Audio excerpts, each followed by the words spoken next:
Hello everyone, welcome to our channel Rajni classes में आपका स्वागत है। इसके पहले की क्लास में हमने देखा था गुलाम वंश के बारे में जाना और खिलजी वंश के बारे में जाना। खिलजी वंश में प्रथम शासक जलालुद्दीन खिलजी वंश का प्रथम शासक जलालुद्दीन खिलजी के शासनकाल के बारे में जाना। आज हम अलाउद्दीन खिलजी के बारे में जानेंगे, जो एक महान शासक हुआ। खिलजी वंश का सबसे महान शासक अलाउद्दीन खिलजी था। आज हम उसके बारे में जानेंगे कि उसका शासनकाल कैसा था, वो कैसे उसका राज्याभिषेक हुआ, कैसे वह दिल्ली का सुल्तान बैठा, उसके बारे में आज हम लोग जानेंगे। तो अलाउद्दीन खिलजी, जलालुद्दीन की मृत्यु 1296 में हो चुकी थी। इसके पहले क्लास में हमने देखा कि जलालुद्दीन जो इसका चाचा भी था और अलाउद्दीन का और ससुर भी था, जिसने धोखे से जलालुद्दीन की हत्या कर दी थी। जब वह देवगिरी पर, जिसके राजा रामचंद्र देव थे, जब वो देवगिरी दक्षिण में, भारत के दक्षिण में देवगिरी पर हमला कर उसको जीत हासिल की अलाउद्दीन ने, तभी उसकी इस जीत पर जलालुद्दीन ने उसकी बधाई देने के लिए उसे कड़ा पहुंचा। बधाई देने के लिए कड़ा पहुंचा, जहाँ का वह गवर्नर था। वहीं पर अलाउद्दीन ने उसकी हत्या कर दी थी और स्वयं को अलाउद्दीन ने स्वयं को कड़ा का सुल्तान घोषित कर दिया, क्योंकि वह कड़ा का गवर्नर था। जिस समय जलालुद्दीन गद्दी पर बैठा था, उस समय कड़ा का सूबेदार कौन था? मलिक छज्जू था। इसके पहले क्लास में हमने बताया था मलिक छज्जू था, जो कि बलबन वंश का था, बलबन का भतीजा था, जिसको उसने विद्रोह कर दिया था और जिसको उसने कोई भी दंड नहीं दिया था। जलालुद्दीन ने कोई भी दंड नहीं दिया था, मलिक छज्जू का विद्रोह कर दिया था। लेकिन उस विद्रोह को दबाया था किसने? अलाउद्दीन ने। और उसी समय अलाउद्दीन को वहां का गवर्नर बना दिया गया था। लेकिन उसके बाद इसने जलालुद्दीन की मृत्यु के बाद कड़ा का सुल्तान अपने आप को घोषित किया। अब हम देखते हैं कि वह कड़ा का सुल्तान घोषित किया, पर वो दिल्ली सल्तनत की गद्दी पर कैसे बैठा? जब जलालुद्दीन की मृत्यु हो गई, तो उसके बाद उसका उत्तराधिकारी ही गद्दी पर बैठना था। तो उसका दो पुत्र थे, अरकली खान और रुकनुद्दीन। ठीक है, अरकली खान और रुकनुद्दीन, उसके दो पुत्र थे। क्योंकि उसके पुत्र को ही गद्दी में बैठना था, तो जनता के और वहाँ के जो रूल रेगुलेशन के हिसाब से रुकनुद्दीन को गद्दी पर बैठाया गया। वह दिल्ली सल्तनत का सुल्तान बना। क्योंकि कड़ा का सुल्तान यहाँ पे खुद को घोषित कर चुका था, लेकिन दिल्ली का सुल्तान उधर, जैसे जलालुद्दीन की मृत्यु हुई, उधर दिल्ली का सुल्तान बना दिया रुकनुद्दीन को। और चूंकि इसको भी दिल्ली का सुल्तान बनना था, ये कड़ा का सुल्तान बना। अब जब कड़ा का सुल्तान बना, अब इसको दिल्ली का सुल्तान बनना है, तो उसके लिए इसके सामने दो समस्या है। दिल्ली का सुल्तान बनने के लिए इसके पास दो समस्या है। अब वो समस्या क्या है? क्योंकि इतनी आसान से तो बन नहीं सकता है, क्योंकि ये उसका दामाद था, उसके पुत्र रहते, उसका उत्तराधिकारी रहते, तो ये बन नहीं सकता था। तब इसके सामने समस्या क्या थी? पहला समस्या तो थी वहाँ की जनता। क्योंकि वहाँ की जनता ये जानती थी कि ये धोखे से जलालुद्दीन की हत्या कर दिया। अलाउद्दीन जो है वह धोखे से जलालुद्दीन की हत्या कर दिया, जिसके कारण वहाँ की जनता में असंतोष था। इसके खिलाफ वो विरोध कर रहे थे, अलाउद्दीन के खिलाफ ये विरोध कर रहे थे। उनको वो विश्वास, वो ऐसा कभी नहीं, वहाँ की जनता ऐसा नहीं चाह रहे थे कि अलाउद्दीन खिलजी जो है वह दिल्ली सल्तनत पर राज करे, क्योंकि उसने धोखे से जलालुद्दीन की हत्या कर दी थी। और दूसरा समस्या था रुकनुद्दीन को गद्दी से हटाना, क्योंकि रुकनुद्दीन तो वहाँ पे सुल्तान बन चुका है। अब उसको गद्दी से जब हटाएंगे तभी यहाँ पे सुल्तान बनेगा अलाउद्दीन। तो अब इस समस्या को कैसे निपटता है?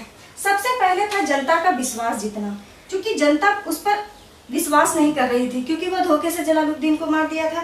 तो उस पर विश्वास कैसे जीता जनता का विश्वास? तो उसने जब देवगिरी पर हमला किया था, देवगिरी को जीता था, तब वहां से अपार धन संपत्ति को भी लूटा था। और उसने क्या किया?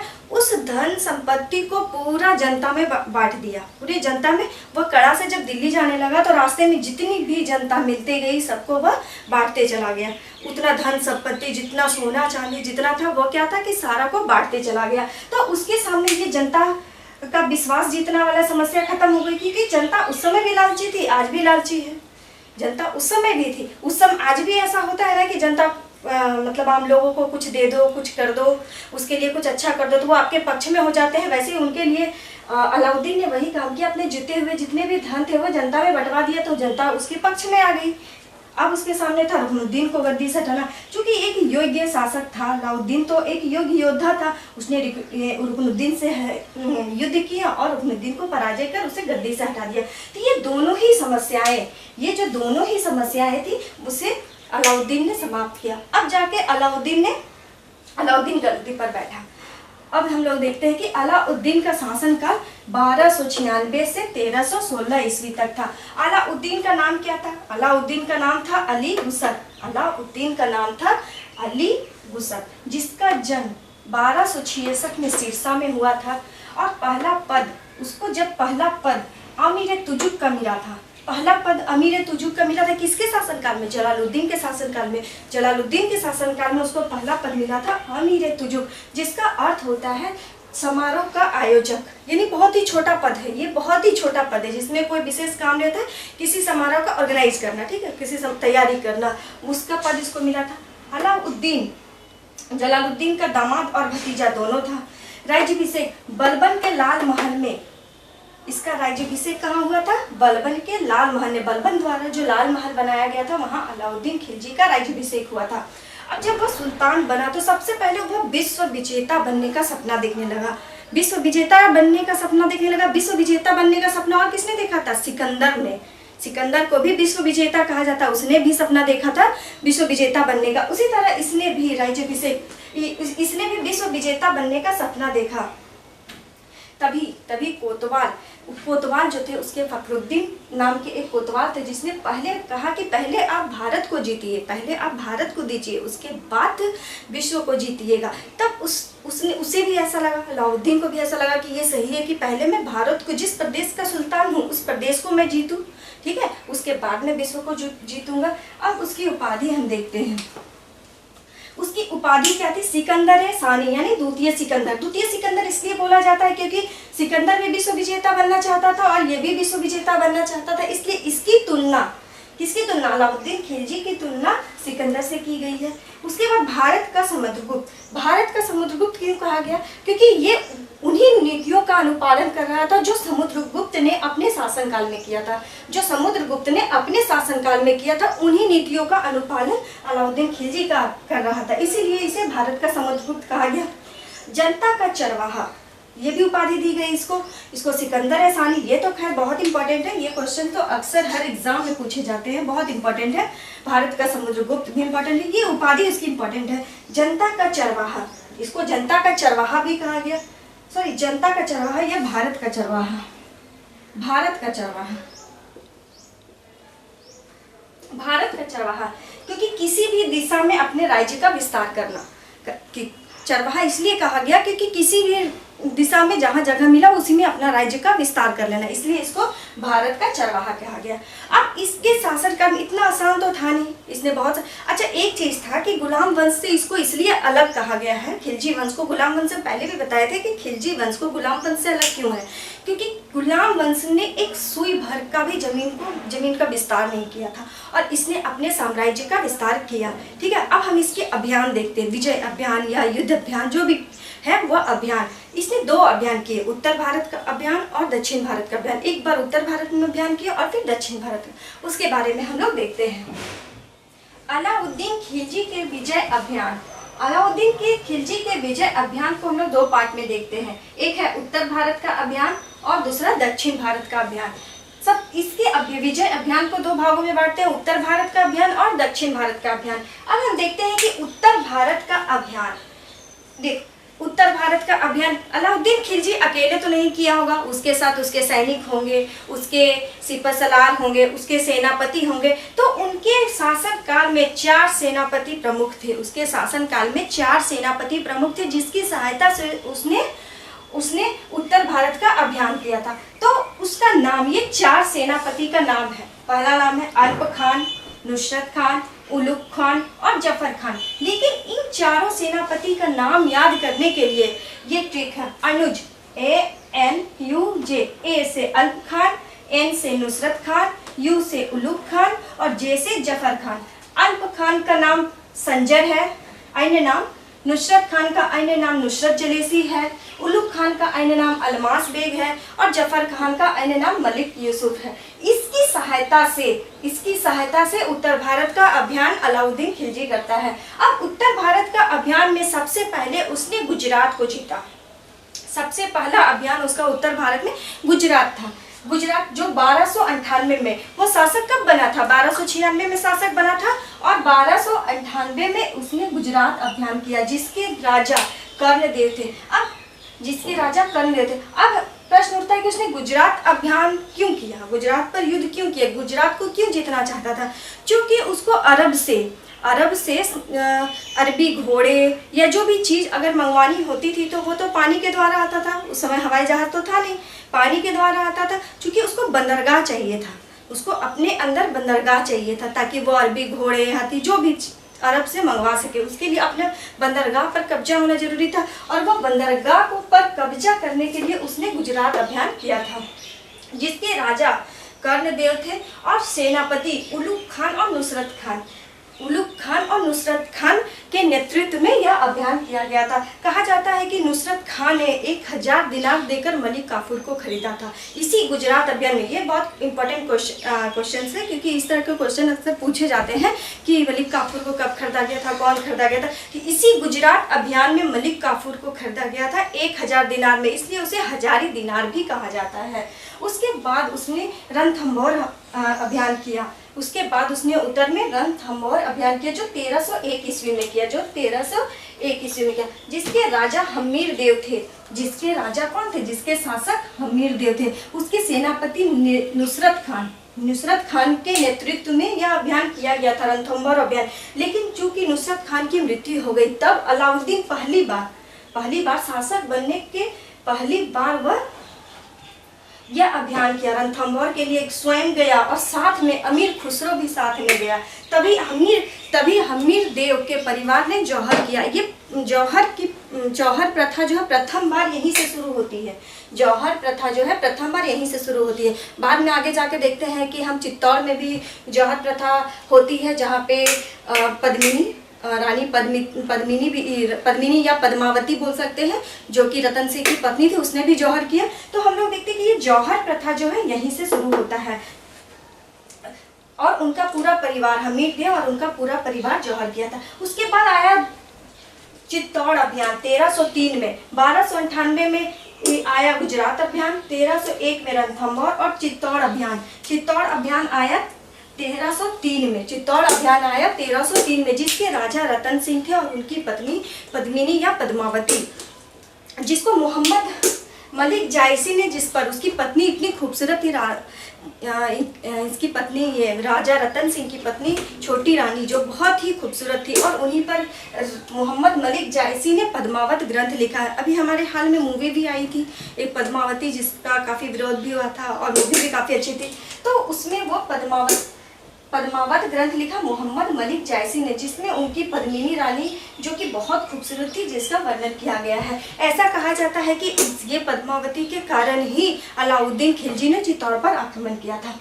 और जब चित्तौड़ को जीता, क्योंकि वहाँ पे क्या हुआ था कि पद्मावती भी अपने पूरे रानियों के साथ अपने पूरे जौहर प्रथा की थी, उसी तरह चित्तौड़ का नाम, जब अलाउद्दीन खिलजी चित्तौड़ को जीता तो चित्तौड़ का नाम बदलकर खिजराबाद रखा। उसके बाद उसने उत्तर अभियान में मालवा विजय किया, 1305 में मालवा विजय किया। शासक महलक देव, वहाँ का शासक कौन था? महलक देव। अब देखो यहाँ पे उत्तर भारत का अभियान, पहला अभियान सबसे पहले गुजरात 1298 में हुआ था। उसके बाद एक अभियान इसने 1200, जब गुजरात जा रहा था तब जैसलमेर रास्ता में भी एक 1299 में एक अभियान किया था, ठीक है, जिसके शासक हुड्डा थे। दूसरा रणथंभौर अभियान जो कि 1301 में था। तीसरा चित्तौड़ अभियान 1303 में था और मालवा विजय 1305 में, जिसके शासक महलक देव थे।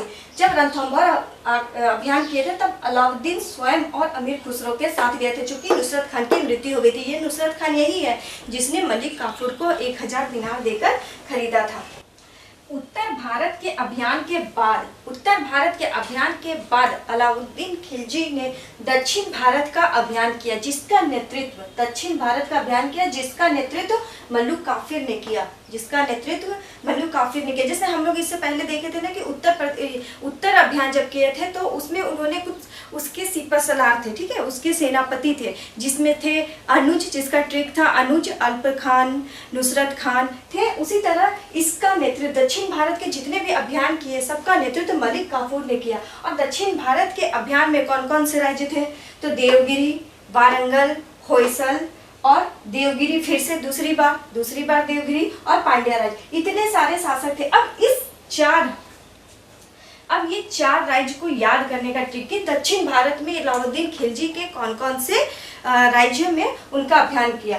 तो पहला देवगिरी 1307 से 8, वारंगल 1310, द्वार समुद्र होयसल, जिसकी राजधानी होयसल था, होयसल की राजधानी द्वार समुद्र 1310-11, और फिर से देवगिरी दूसरी बार 1312। अब इसका एक ट्रिक है, इसको याद करने का एक ट्रिक है, जिसका ट्रिक है देवा द्वार देवगिरी दूसरी बार, देवा द्वार देवगिरी दूसरी बार, दे से देवगिरी, वा से वारंगल और द्वार से द्वार समुद्र, और द्वार समुद्र जो कि राजधानी थी होयसल की, और देवगिरी दूसरी बार। ठीक है, ये समझ में आ गया।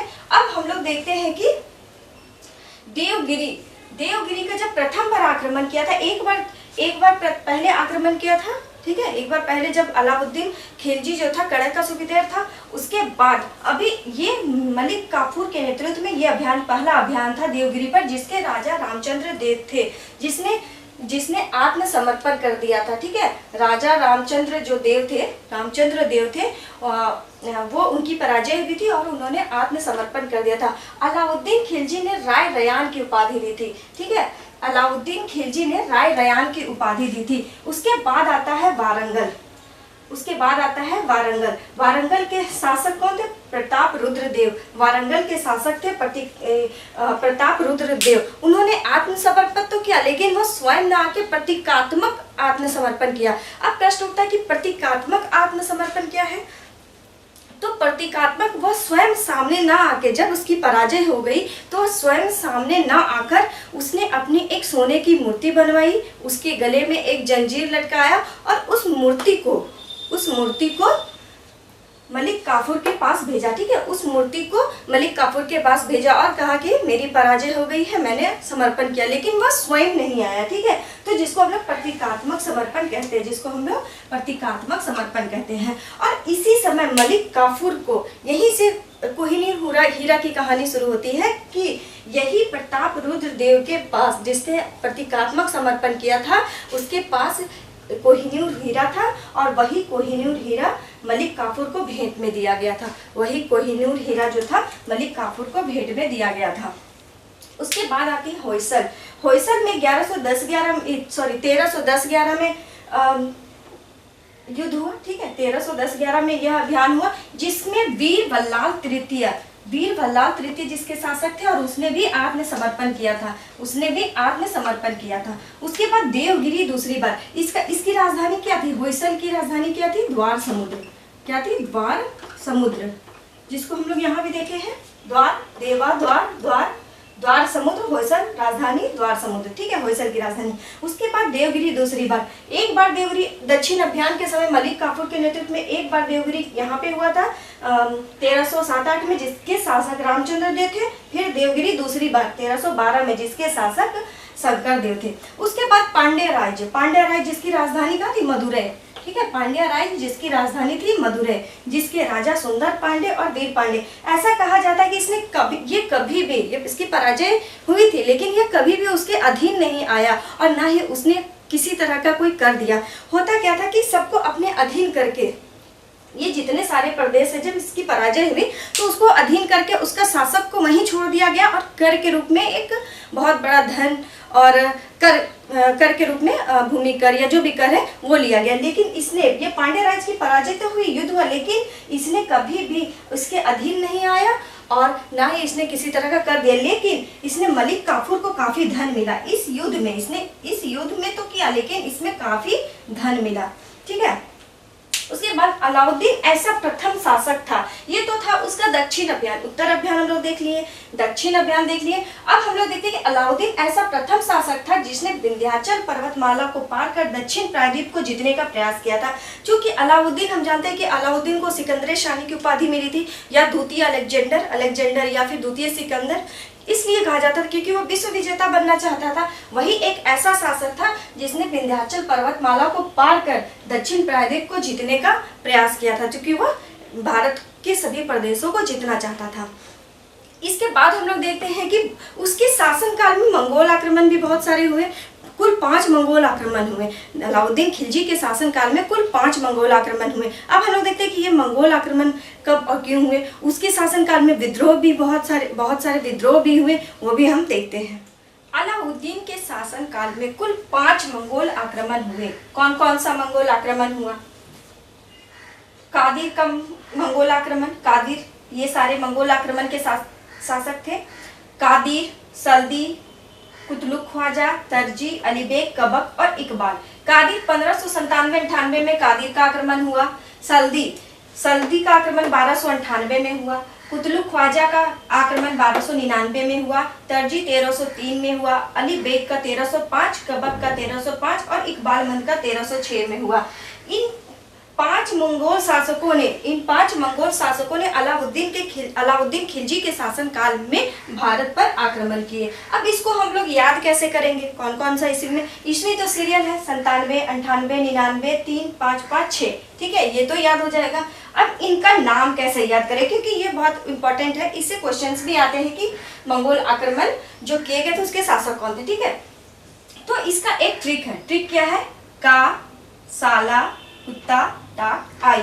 ये थोड़ा अलग है, आपका ये सही नहीं है, लेकिन फिर भी इसको याद करने के तरीके से का से कादिर, साला से सल्दी, कुत्ता से कुतलुक, टी से तरजी, ए से अलीबेग, के से कबक और आई से इकबाल। क्योंकि याद करना है इसलिए इसको बनाया गया है, ठीक है। उसके बाद हम लोग आते हैं, क्योंकि इसके राज्य में भी बहुत सारे विद्रोह हो रहे थे। जिस समय एक बार मंगोल का आक्रमण हुआ, राज्य में भी छोटे छोटे जो शासक हुआ करते थे, छोटे छोटे राज्य के, उन लोगों ने विद्रोह किया। तो उन विद्रोह को दबाने के लिए अलाउद्दीन खिलजी ने 4 अध्यादेश जारी किए। इसने क्या कहा? सबसे पहले इसने क्या किया कि जो दान, उपहार या पेंशन के रूप में जो भूमि दी गई थी उसको सबसे पहले इसने वापस लिया। क्योंकि हम लोग जानते थे कि इक्ता व्यवस्था, इससे पहले इक्ता प्रणाली प्रचलित थी जहां वेतन की जगह भूमि दिया जाता था। इस तरह से बहुत सारी भूमि दान, उपहार और पेंशन के रूप में दी गई थी। सबसे पहले उन भूमि को वापस लिया। उसके बाद इसने गुप्तचर विभाग को संगठित कर वरीद के साथ एक अन्य अधिकारी मुनिहियन को नियुक्त किया। उसके बाद है कि अमीरों का आपसी मेलजोल, सार्वजनिक समारोह और विवाह पर प्रतिबंध लगा दिया, ठीक है। बहुत ज्यादा भीड़ एक साथ ना हो, बहुत ज्यादा लोग ना जमा हो, इन सब चीजों पर इसने रोक लगा दिया। उसके बाद मदपान, ठीक है, मदपान, भांग खाने, जुआ खेलने आदि पर भी प्रतिबंध लगा। इन्होंने ये 4 अध्यादेश जारी किए कि इसलिए जो राज्य में जो हो रहे थे विद्रोह उसको दबाने के लिए। इसका क्या कारण था? क्योंकि राज्य में जो विद्रोह हो रहे थे, इन सब जारी करने से क्या होगा? देखो, सबसे पहले जब सार्वजनिक मेलजोल या जमा होने पर एक जगह झुंड बनाने में तो लोग प्लान नहीं कर सकते। विद्रोह करने के लिए तो उसको पहले क्या करना पड़ेगा? संगठित होना पड़ेगा। तो जब वो संगठित नहीं हो सकेंगे, जिसके कारण भी इन सब चीजों पर प्रतिबंध लगाया गया, ठीक है। जुआ खेलने पर प्रतिबंध लगाया गया। उसके बाद भूमि जो बहुत सारी दी गई थी उनको भी वापस लिया। इन सब विद्रोह को दबाने के लिए इन 4 अध्यादेश जारी किए गए। इसके बाद हम लोग देखते हैं अलाउद्दीन खिलजी का प्रशासन, जो कि बहुत ही अच्छा है। और उसके प्रशासन में भू राजस्व व्यवस्था, सैन्य व्यवस्था, उसकी बाजार नीति जो कि काफी अच्छी है। तो उन सब के बारे में हम लोग देखते हैं। ये अलाउद्दीन खिलजी के प्रशासन के प्रमुख पद थे, जिसमें दीवाने वजारत, दीवाने आरिज, दीवाने इंसाफ, दीवाने रियासत और दीवाने मुस्तराज थी। अब दीवाने वजारत किसको कहते हैं? दीवाने वजारत किसको कहते हैं? तो दीवाने वजारत मतलब मुख्यमंत्री, और दीवाने वजारत का मतलब होता था मुख्यमंत्री, और उस पद में जो रहता था उसको वजीर कहा जाता था। दीवाने वजारत का मतलब होता था मुख्यमंत्री, और जो उस पद पे रहता था उसको वजीर कहा जाता था। तो उस समय अलाउद्दीन खिलजी के शासनकाल में कौन कौन इस पद पे रहा? ख्वाजा खातिर, तजरुद्दीन, काफूर और नुसरत खान। मलिक काफूर और नुसरत खान दीवाने वजीर के पद पर भी रहा, और ख्वाजा खातिर और तजरुद्दीन। उसके बाद दीवाने आरिज जो युद्ध मंत्री, जिसको दीवाने आरिज को युद्ध मंत्री कहा जाता था, जो मलिक नसरुद्दीन एवं मुल्क सिराजुद्दीन थे उनके शासनकाल में। दीवाने इंसा शाही उद्घोषणों और पत्रों को तैयार करने वाला। दीवाने इंसा किसको कहा जाता था? जो शाही उद्घोषणों और पत्रों को तैयार करता था, और इसके सचिव को दबीर कहा जाता था। इसके जो सचिव होते थे उसको दबीर कहा जाता था, जिसके प्रधान को दबीर खास या दबीर मामलकात कहा जाता था। दीवाने रियासत ये आर्थिक मामलों से संबंधित था। दीवाने रियासत जो था वो आर्थिक मामलों से संबंधित था। वहीं दीवाने मुस्तखराज भू राजस्व वसूलने का विभाग था। ये प्रमुख पद थे, ये में प्रमुख विभाग थे, प्रमुख पद थे। ठीक है, इसके बाद हम लोग देखते हैं नेक्स्ट। अब हम लोग देखते हैं अलाउद्दीन खिलजी की राजस्व व्यवस्था, यानी कर व्यवस्था उसकी कैसी थी। अब देखते हैं कि हिंदुओं के पास जो भूमि थी उसको खराज कहा जाता था, जिसका राजस्व यानी जिसका कर आधा यानी हाफ यानी 50% तक था। ठीक है, 50% तक खराज लिया जाता था। वहीं पर मुसलमानों के साथ यहाँ पे ये देखा जाता है कि हिंदू और मुसलमानों में कितना भेद था। देखो, हिंदू के पास जो भूमि थी उसका 50% यानी जो खराज था वो 50% कर था। वहीं मुसलमानों के पास जो भूमि थी उसका 10% कर लिया जाता था। उसके अलावा अलाउद्दीन खिलजी ने घड़ी कर यानी घरों पर भी कर लगाया, यानी टैक्स लगाया, और चरी कर यानी दुधारू पशुओं पर भी कर लगाया, यानी पशुओं पर भी कर लगाया, जिसको चरी कर कहा जाता है, और घरों पर भी कर लगाया। और ये पहला शासक था जिसने घड़ी कर और चरी कर शुरू की थी। ये क्वेश्चंस बहुत ही इंपॉर्टेंट है, अक्सर पूछे जाते हैं। लूट का माल, जो सैनिक लोग लूट के लाते थे, उन माल को उसमें कुछ हिस्सा सैनिक को दिया जाता था और कुछ हिस्सा राजा रखता था, जिसमें 20% सैनिक को दिया जाता था और उस माल का 80% राज्य का अधिकार होता था। ठीक है, उसके बाद भूमि के माप के आधार पर लगान निश्चित करने को मसाहत कहा जाता था। यानी भूमि के माप के आधार पर अब किसके पास कितनी भूमि है कैसे पता चलेगा? उसको माप करने पर, और जब उसको हम मापेंगे तभी तो उस पर कर लगाएंगे। उस पर कितनी भूमि है उसी हिसाब से हम लोग कर लगाएंगे। तो भूमि के माप के आधार पर लगान निश्चित करने को मसाहत कहा जाता था। अब इसकी जो इकाई थी, भूमि मापने की जो इकाई थी उसको बिस्वा कहा जाता था। ठीक है, भूमि मापने की जो इकाई थी उसको बिस्वा कहा जाता था। और भूमि की पैमाइश कराकर लगान वसूलने की व्यवस्था। अब भूमि के माप कराकर, जितनी भूमि उतना कर, ठीक है, उसके हिसाब से कर को सेट किया जाता था कि कितनी भूमि है और कितना कर देना है। तो कैसे पता चलेगा? तो ये पहले भूमि को हम लोग मापेंगे, उसके बाद ही तो उस पर कर लगाएंगे ना। तो ये माप कर टैक्स लगाने की जो प्रथा है वह सबसे पहले अलाउद्दीन खिलजी ने ही शुरू की थी। उसके बाद हम लोग देखते हैं इसमें जजिया कर और जकात। जजिया कर वो कर था, जजिया कर उस कर को कहते हैं जिसमें गैर मुस्लिम मतलब मुस्लिमों को छोड़कर सभी पर कर लिया जाता था, सभी पर टैक्स लिया जाता था, जिसमें कि गैर मुसलमानों के अलावा स्त्रियों को छोड़कर स्त्रियों पर कोई टैक्स नहीं था। ठीक है, बच्चों, अपंग, इन सबसे टैक्स नहीं वसूला जाता था। वहीं जकात एक प्रकार का धार्मिक कर था। ठीक है, धार्मिक कर था, मुसलमानों से लिया जाने वाला कर था, जो संपत्ति का 40वां भाग था, जो संपत्ति का 40वां भाग था, जो जितना भी संपत्ति उसके पास है उसका 40वां भाग यानी 2.5% जो है वह धार्मिक कर था, मुसलमानों से लिया जाता था। इस तरह से इसने इस तरह की कर प्रणाली को अपनाकर अपने शासन को सुदृढ़ किया। इसके बाद हम लोग देखते हैं उसकी बाजार नीति।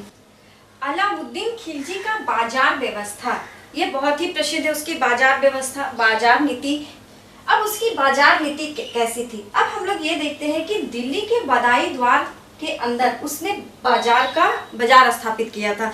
दिल्ली के बदायूं द्वार के अंदर उसने बाजार स्थापित किया था। ये केंद्रीय बाजार था, जो बाजार की स्थापना इसने की थी वह केंद्रीय बाजार थी, यानी जिसको हम लोग सराय अदल कहा जाता है, जिसको सराय अदल कहा जाता है। वो केंद्रीय बाजार थी जिसे सराय अदल कहा जाता है, जिसकी स्थापना अलाउद्दीन खिलजी ने की थी।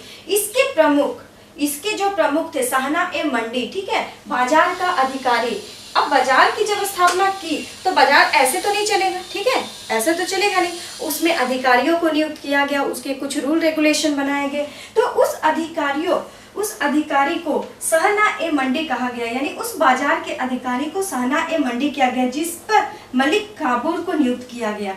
जो सहना ए मंडी जो था उसका अधिकारी, सहना ए मंडी का जो पद था वो अलाउद्दीन खिलजी ने सृजित किया था और उसके अधिकारी को मलिक काबुल कहा गया। वहीं दीवाने रियासत, ठीक है, दीवाने रियासत एक पद था जिसे अलाउद्दीन खिलजी ने बनाया था एक व्यापारी वर्ग पर नियंत्रण करने के लिए। जो व्यापारी वहां व्यापार करेंगे, वहां के बाजार में, वहां दिल्ली में जो व्यापार करेंगे उसके लिए एक पद सृजित किया, वह था दीवाने रियासत। ये सब सर्वोच्च पद था, ठीक है, वाणिज्य मंत्री, ठीक है, ये सबसे सर्वोच्च पद था, ये सर्वोच्च पद था, ठीक है।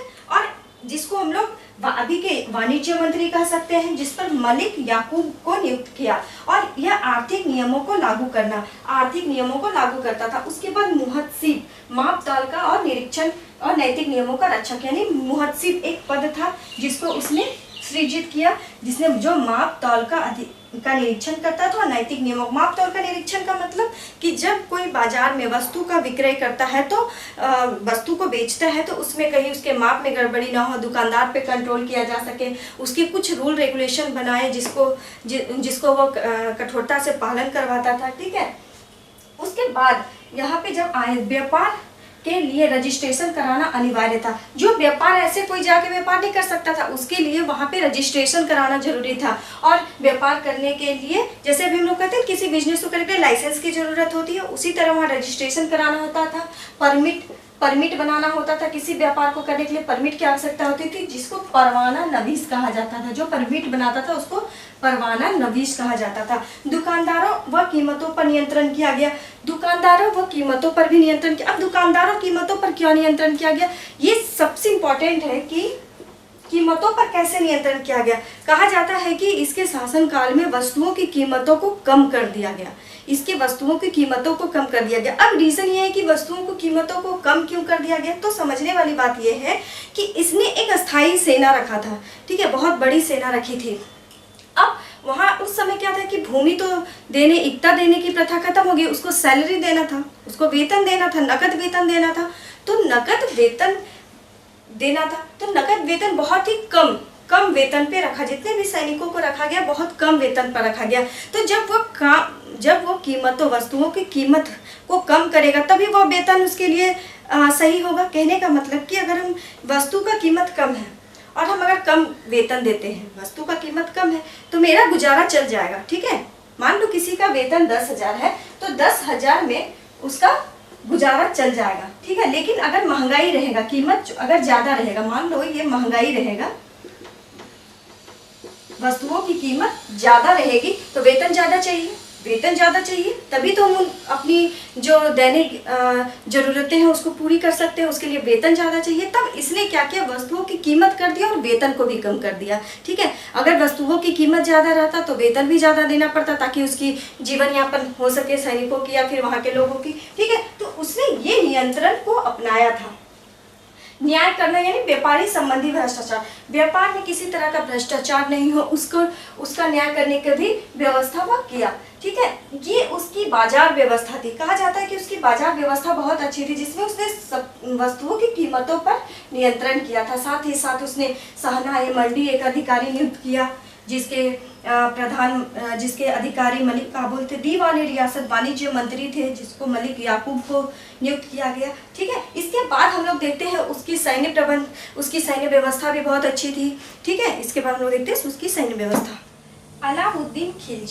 अलाउद्दीन खिलजी अस्थाई सेना गठित करने वाला पहला शासक बना। वह अस्थाई सेना गठित करने वाला पहला शासक बना जो नकद वेतन देता था। इससे पहले क्या था कि गुलाम वंश में हम लोग देखे थे कि इससे पहले हम लोग इक्ता दिया करते थे, इक्ता मतलब भूमि वेतन की जगह, लेकिन नकद भूमि देने की प्रथा यही अलाउद्दीन खिलजी ने शुरू किया था, जहाँ अस्थाई सेना गठित करने वाला पहला शासक था। इसने घोड़ों, डाक और हुलिया प्रथा शुरू की। डाक और हुलिया प्रथा क्या थी, डाक वैसी प्रथा थी जिसमें घोड़ों पर कुछ चिन्ह दिया जाता था, यानी दाग दिया जाता था, ताकि पता चले कि यह घोड़ा किस प्रजाति का है, किसके अंडर है, ठीक है। इस तरह से घोड़ों में दाग देने की प्रथा यही अलाउद्दीन खिलजी के शासनकाल में शुरू हुआ। वहीं हुलिया प्रथा क्या था, दाग तो समझ में आ गया। हुलिया प्रथा क्या था, हुलिया मतलब सैनिकों का, अलग अलग सैनिकों का, ठीक है, अलग अलग सैनिकों का ड्रेसअप बोल सकते हैं, उसका एक हुलिया बना दिया गया कि यह इस सैनिक का ग्रुप है, यह इस ग्रुप का सेना है, या इस ग्रुप का सेना है। ठीक है, अलग अलग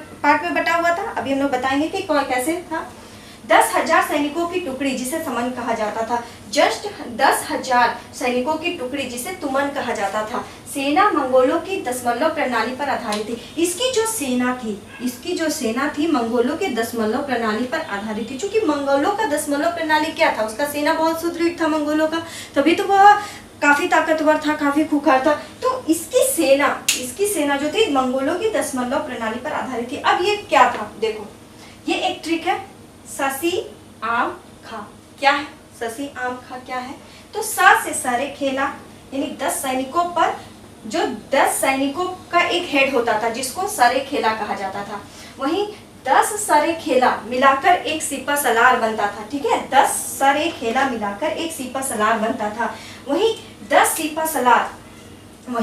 सिपा सलार मिलाकर एक आमिर बनता था, और 10 आमिर मिलाकर एक मलिक, और 10 मलिक मिलाकर एक खान। यानी जितने भी सेना का सर्वोच्च पद क्या होता था, खान होता था। सेना का जो सर्वोच्च होता था अधिकारी वो खान होता था। ये बहुत ही इंपॉर्टेंट है कि किसको क्या बुलाते हैं, 10 सैनिकों पर, यानी 10 को सेना का जो प्रधान है वह सरे खेला है, फिर 10 सरे खेला का प्रधान है वह एक सिपा सलार है, 10 सिपा सलार का जो प्रधान है उसको आमिर कहा जाता था, और जो 10 आमिर का प्रधान है उसको मलिक कहा जाता था, और जो 10 मलिक का प्रधान है उसको खान कहा जाता था। ये उसकी सैन्य प्रणाली थी। ठीक है, उसकी सैन्य प्रणाली थी। उसके बाद हम लोग देखते हैं उसका स्थापत्य कैसा था। तो उसने, वो भी एक ट्रिक है, इसमें एक ट्रिक था, ससी आम खा। ठीक है, ससी आम खा। ठीक है, उसी तरह इसका भी एक ट्रिक है, इसके स्थापत्य को याद रखने के लिए भी एक ट्रिक है कि जा आ श्री हौजे खास। बस जा आ श्री हौजे खास। जा से क्या होता है, जा से जमात खान मस्जिद। ठीक है, जा से जमात खान मस्जिद कहा जाता है कि इस मस्जिद में जमात खान, जो जमात खाना मस्जिद है, इसमें घुसने के लिए अलाई दरवाजा बनाया गया था। ठीक है, वो भी इसी ने बनाया था। तो जा आ सिरी नामक नगर बसाया था, और हौजे खास मतलब हौजे खास। इसकी स्थापत्य यही है, जा आ श्री हौजे खास।